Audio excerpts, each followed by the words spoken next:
important concepts in calculus and geometry, tangent lines and normal lines. In this presentation, we'll explore how to calculate these lines and understand their significance. So let's start by looking at the mathematical equations that help us define the tangent and normal lines. Tangent line and normal line. Tangent line is a line that touches a curve at a point. So this is the tangent line. This point is called point of tangency. This line is called tangent line.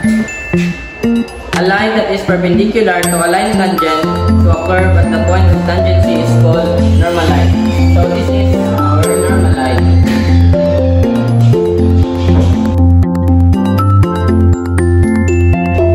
It's called normal line because it is perpendicular to the tangent line. Line 1 is tangent to the curve. So this is the curve. Line 2 is the normal line to the curve. The slope of normal line is the negative reciprocal of the slope of the tangent line. To find its equation, use the point slope formula.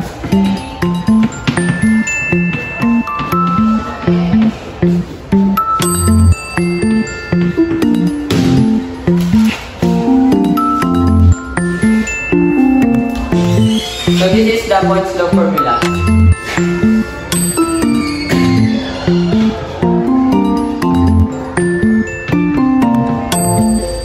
So let's have an example.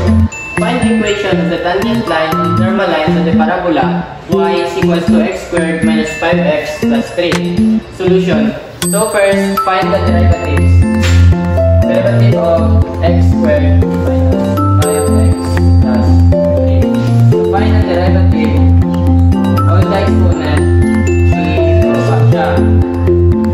O the exponent, bukas sa isa.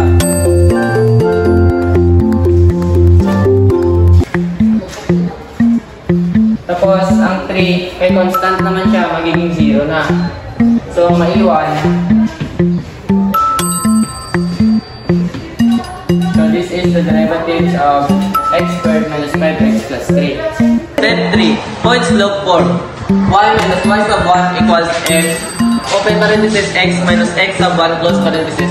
Yung m natin is yung na result ng ating step 2. So, yung 2 is yung y sub 1 natin is 2 dito sa 3 and 2. So, y minus 2 equals 4x minus 12. Nagiging ganito yung sagot kasi tinimes natin ito sa 4. So, 4 times x equals 4x. Then, 4 times negative 3 equals to negative 12. So, dito, ang lahat ng x ililipat natin sa kabila. Tapos, yung number lang, ililipat din natin dito sa kabila. At mag-change ang kanilang side. So, positive 4x magiging negative 4x plus y equals to negative 12. Negative 2 magiging positive 2. Dito, para magiging since sila na positive, i-divide natin sa negative 1. Kaya naging 4x minus y equals to 10. Step 4. Pwede natin dito gagamitin ang perpendicular formula. X plus 4y equals C2. Ang x, which is yung 3, plus 4, yung 2, which is y. So, 4 times 2 equals 8, plus 3, 11, C2.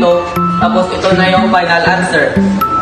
So the next one is we need to find the equation of the tangent line using the point slope formula. So the point slope formula is y minus y sub 1 is equal to m times x minus x sub 1. So kailangan lang natin is substitute yung mga given points, which is the 2 and the negative 3. So the 2 will be the x sub 1 and the negative 3 will be the y sub 1.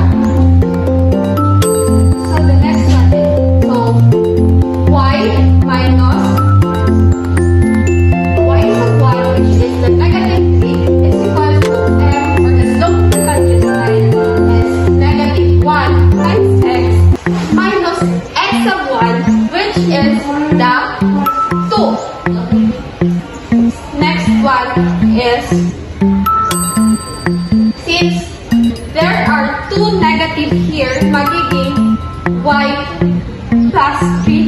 since negative plus negative equals positive. So, y plus 3 is equal to negative x, since negative 1 times x will be negative x since wala naman ang 1. And negative 1 times negative 2 will be positive 2. Next is y is equal to, next step is i-transfer lahat ng transfer itong x dito sa right side.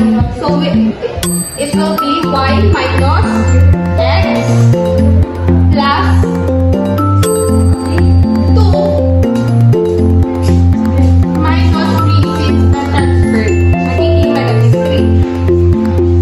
And the final answer is y is equal to negative x minus, since positive 2 minus 3 is negative 1. So, this is the equation of the tangent line using the point-slope formula.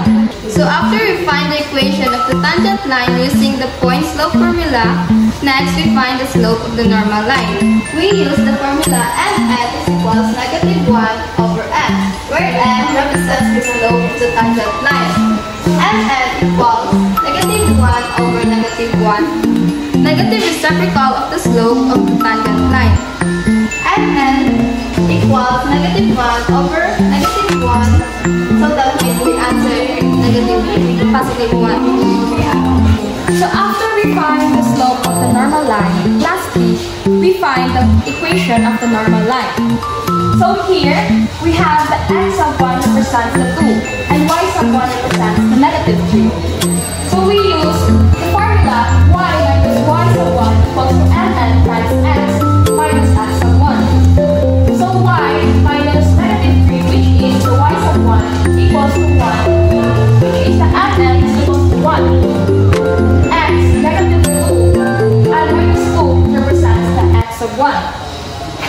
So, y plus 3, why this has the negative, positive, because negative times negative is equals to positive. So, y plus 3 is equals to, you will distribute this into 1 times x equals to x, and 1 times negative 2 equals to negative 2. So we transpose the 3 to the other side, and that makes the 3 negative. So, y equals to x, negative 2, and minus 3 is equals to x minus 5. And there you go. That wraps up our introduction to tangent and normal lines. We've seen how much the tangent line touches the form at a single point, providing insight into its slope, and how the normal line offers a perpendicular direction at the point. Thanks for watching. If you found this video helpful, don't forget to like, subscribe, and share with others. If you have any questions, feel free to drop them into the comments below. Until next time, keep exploring the world of math.